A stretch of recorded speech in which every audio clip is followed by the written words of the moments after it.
Technology దూసుకుపోతున్న కొద్దీ ఎప్పటికప్పుడు update అవుతున్న కొద్దీ స్టార్స్లో ఫ్రస్ట్రేషన్ పెరుగుతోందా? సినిమాల ప్రమోషన్ కోసం ఫ్యాన్స్కు దగ్గరగా ఉండడం కోసం సోషల్ మీడియాను యూజ్ చేయడమే వారికి శాపంగా మారుతోందా? ముఖ్యంగా హీరోయిన్స్ ఒక్కొక్కరిగా సోషల్ మీడియాకు దూరం అవుతున్నారు. మొన్నటికి మొన్న శృతి హాసన్, నిన్న అనుష్క, ఇప్పుడు ఐశ్వర్య లక్ష్మి. ఎందుకు డిజిటల్ డిటాక్స్కు జిందాబాద్ కొడుతున్నారు? మార్ఫింగ్ వీడియోస్పై కోర్టు మెట్లు ఎందుకు ఎక్కుతున్నారు?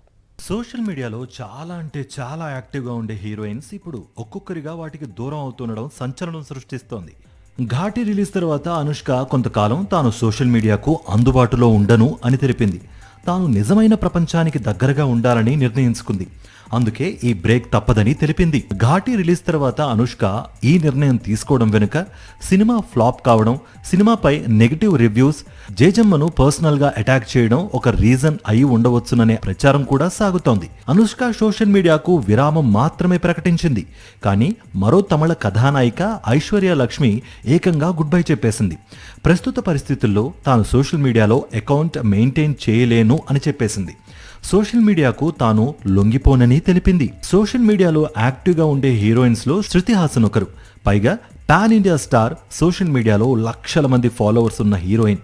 ఎప్పటికప్పుడు వ్యక్తిగత విషయాలతో పాటు సినిమా షూటింగ్స్, వర్కౌట్స్, ఫిట్నెస్, ఆరోగ్యం లాంటి విషయాలను అభిమానులతో పంచుకుంటూ ఉంటుంది.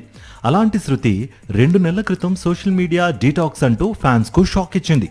కొన్ని రోజులు సోషల్ మీడియాకు దూరంగా ఉండాలి అనుకుంటున్నా, నిశ్శబ్దాన్ని ఆస్వాదించాలి అనుకుంటున్నా అంటూ సోషల్ మీడియాకు గుడ్ బై చెప్పేసింది శృతి హాసన్. సరిగ్గా కూలీ రిలీజ్ కు ముందు మళ్ళీ సోషల్ మీడియాకు తిరిగొచ్చింది. సినిమా సెలబ్రిటీలకు సోషల్ మీడియా అనేది చాలా కీలకం. వారి మూవీస్ ప్రమోషన్ కు సోషల్ మీడియాను మించిన ఆయుధం లేదు.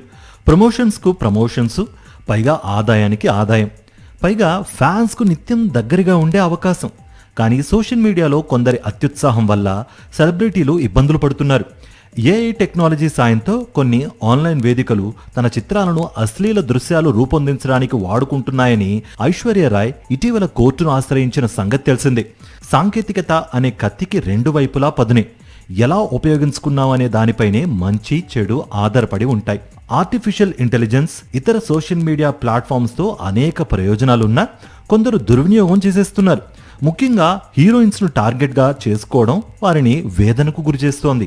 Deep fake videos, morphing videos, కొందరి నెటిజన్స్ అగ్లీ కామెంట్స్ సెలబ్రిటీలను ఉక్కిరి బిక్కిరి చేస్తున్నాయి. సోషల్ మీడియా అంటేనే భయపడేలా చేసేస్తున్నాయి. అందుకే సినీ స్టార్స్ మరో దారి లేక సోషల్ మీడియాకు దూరం అవుతున్నారు. హద్దుమీరి మార్ఫింగ్ వీడియోస్ తయారు చేస్తున్న వారిని అదుపు చేయాలంటూ కోర్టు మెట్లెక్కుతున్నారు.